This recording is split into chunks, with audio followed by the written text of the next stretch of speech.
queridos sacerdotes concelebrantes, queridos hermanos y hermanas todos, en los corazones de Jesús y de María.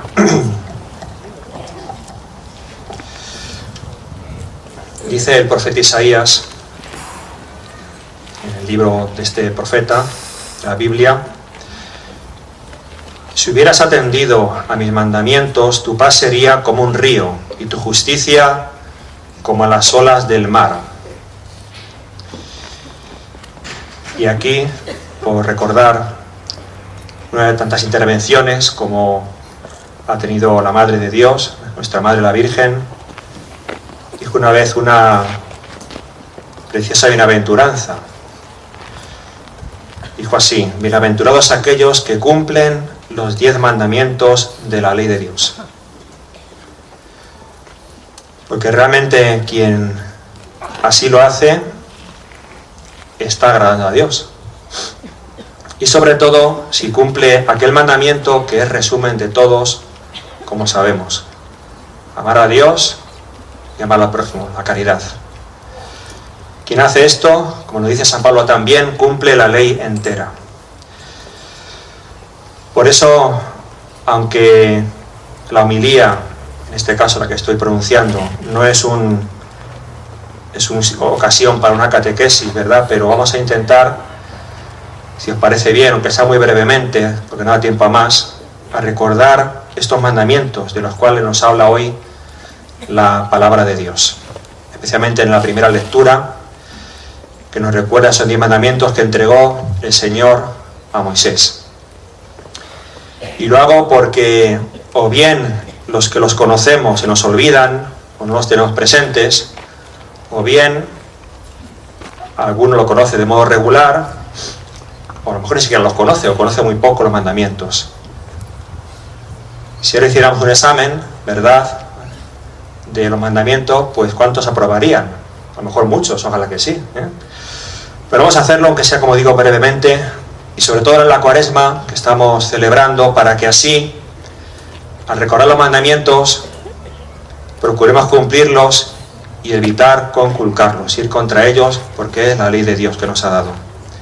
Como dije hace un momento, lo principal es la caridad, pero esa caridad se muestra con las obras, cumpliendo los mandamientos. Dice el Señor, ¿no?, que el que ama hace mi voluntad, y su voluntad es los mandamientos, que los cumplamos. El primero: amarás a Dios sobre todas las cosas. ¿Realmente nosotros amamos por encima de cosas, de personas, de familia, de seres queridos, a Dios? Pensemos en ello, porque probablemente habrá alguien o algo, a veces hasta algún ídolo, que puede ser el dinero, cualquier otra cosa o persona, que nos impiden amar a Dios con todo el corazón, con toda el alma, con todo el ser, etc. Segundo mandamiento: no tomarás el nombre de Dios en vano. Aquí fácilmente podemos pensar que con no blasfemar o no jurar en vano, ¿no?, tenemos que cumplir este mandamiento, pero no es así. Abarca mucho más. Significa alabar, honrar, glorificar a Dios todo lo que podamos, y no hacer nada contrario que no cumpla con esa alabanza, con ese respeto a su nombre, a su santo nombre. En tercer lugar, santificar las fiestas.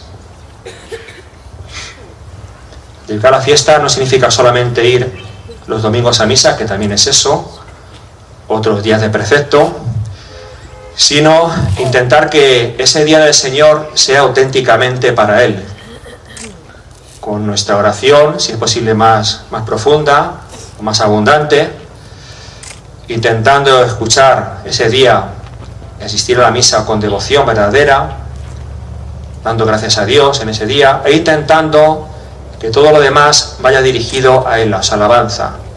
Precisamente domingo viene de la palabra Dies Domini, el día del Señor. Es un día dedicado a todos los días son de Dios, pero precisamente el domingo en recuerdo de la resurrección de Cristo. Por tanto, no haciendo nada, y menos el pecado que pueda estropear o ofender a Dios con motivo de ese día que tiene que ser para santificar. Muchas veces el domingo se convierte en día de ofensa a Dios, de pecados, de desórdenes, de vicios. Ahora llega la Semana Santa, dentro de poco, ¿no? Pues un día, una semana que es santa, por desgracia, se transforma en muchas ocasiones en día de ofensa a Dios. Cuarto mandamiento, honrar al padre y a la madre, los padres. Y también a aquellos que de un modo u otro tienen autoridad sobre nosotros. ¿Lo hacemos así realmente? ¿Hacemos todo esto para honrar a estas personas, especialmente a los padres, y al mismo tiempo, a través de ellos, dar honra a Dios y gloria a Dios? Pues pensemos cómo, especialmente los hijos, los jóvenes, si os preocupáis de respetar a los padres, de obedecerlos, de no hacer nada que los pueda disgustar, por los que tenemos vida religiosa, consagrada, si obedecemos a los superiores, hacemos lo que nos piden, etcétera, etcétera. Quinto mandamiento, no matarás. Suele ser frecuente decir, ¿no?, especialmente las personas que no suelen ir a misa o no confiesan habitualmente, yo no robo ni mato. Es una expresión muy típica, aquí en España sobre todo. Pero es que no consiste solamente en no matar, en no quitar la vida a otro, sino no quitar la fama, por ejemplo. Hoy día está el terrible crimen del aborto, que es matar a un ser inocente. Y nos estamos acostumbrando a ello.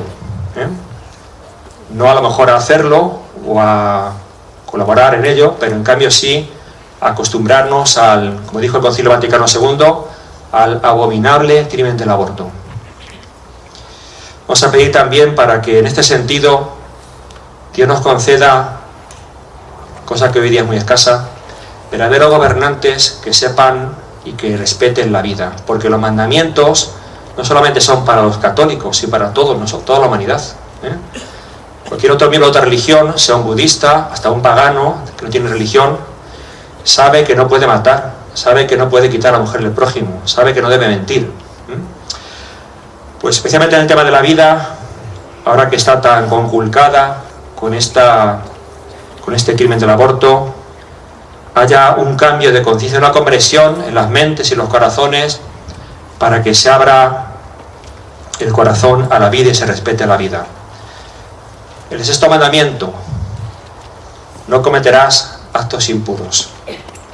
Aunque la Biblia dice, en el Éxodo, lo hemos escuchado, no cometerás adulterio, en cambio, la Iglesia siempre ha entendido, y así es realmente, ¿no?, porque la Iglesia lo enseña, que incluye todo tipo de acto de impureza.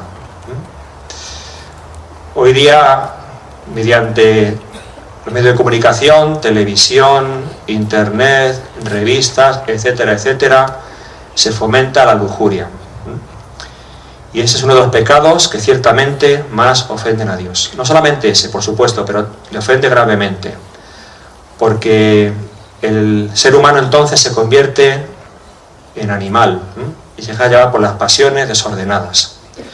Pues Dios nos pide la pureza, la castidad según cada estado de vida. Seamos sacerdotes, religiosos, religiosas, laicos, casados. Cada uno según su estado debe o debemos vivir la castidad, esa virtud tan preciosa y tan bonita que tanto agrada a Dios y que es tan querida de modo especial por la Santísima Virgen, la Inmaculada Concepción.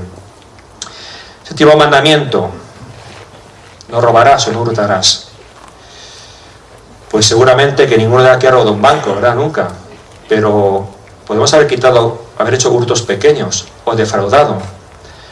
Dice el Catecismo de la Iglesia lo siguiente sobre este mandamiento, que incluye, además del robo, el pagar a que tenga esa responsabilidad, salarios injustos. Cuando se falsifican cheques y facturas. También prohíbe, según el Catecismo, cometer fraudes fiscales o comerciales. Y prohíbe finalmente la usura, la corrupción y el despilfarro. ¿No nos suena esto a todos nosotros al mundo del siglo XXI ya, especialmente en España? Pues cuando se habla de corrupción, de fraudes, todo eso tiene que ver con el séptimo mandamiento. Octavo mandamiento, que nos prohíbe también, aparte de mentir, el falso testimonio, el perjurio, el juicio temerario, la maledicencia, la difamación y la calumnia.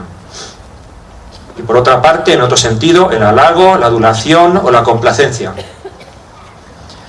En todo lo cual, y lo vuelvo a repetir, porque el Papa lo hace, insiste mucho nuestro Papa actual, el Papa Francisco. Las críticas, las murmuraciones, los chismes, el juicio del prójimo, la maledicencia, el hablar de otros, del vecino, del amigo, del primo, del amigo, de quien sea. Eso desagrada mucho a Dios y tendríamos que hacernos propósito firme, así lo propusimos aquí al principio de la Cuaresma, y para siempre de no caer con este mandamiento en el que tan frecuentemente caemos. El noveno mandamiento, el que nos prohíbe consentir en pensamientos y deseos relacionados con el sexto mandamiento. Dentro de lo que sea deseo, pensamiento, pues también es muy frecuente, ¿no? Y el enemigo de las almas, el demonio, lo utiliza para hacernos caer en pecado. Y por último, el 10º mandamiento, que es un complemento, por decir así, del anterior, pero que en este caso nos pide el Señor no desear lo que es de otros, la propiedad ajena, codiciar los bienes ajenos. Y por tanto impide o prohíbe la avaricia, ¿no? La avaricia de tener más, poseer, por la cultura del consumismo, tener más a costa de lo que sea, o derrochar los bienes, gastar innecesariamente. Todo eso tiene que ver con este mandamiento.